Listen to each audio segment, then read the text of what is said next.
Okay, so that was So the Silt by Reed Willis. What did you think?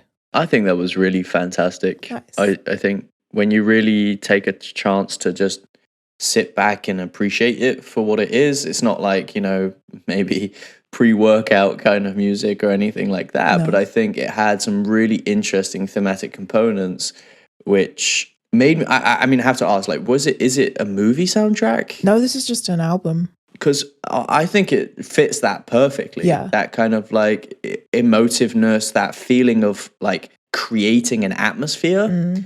It did remarkably well, and I really enjoyed listening to it because of that. That is something that I've noticed. This artist Reed Willis is they do that a lot in their music. It's a very cinematic style, and you can kind of tell that the sort of instrumentation that's used, especially strings, certain techniques that are used a lot in cinematic orchestral pieces and like film scores, and that mixed in with the experimental electronics, I just think is really interesting. I think it's interesting how this song starts in this very like abstract, dark, atmospheric sound world that then leads into this like still very strange sound world, but that is anchored by, and to my ear, like a reggaeton inspired beat. Okay, yeah. Which I think is just really interesting. Like I wouldn't have expected that.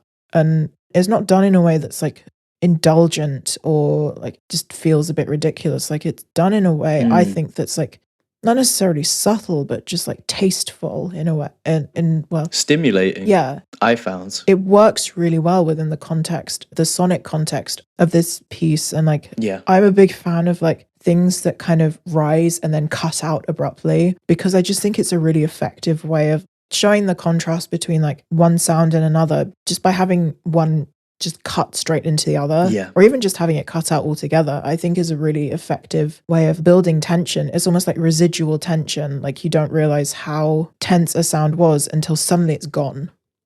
Nice. I think the next song that I have definitely contrasts that one in sound quite significantly. There's not a lot I want to say about this other than I just think it's a fun song. And this is the song Magic by B.O.B. and a featuring artist Rivers Cuomo. Enjoy.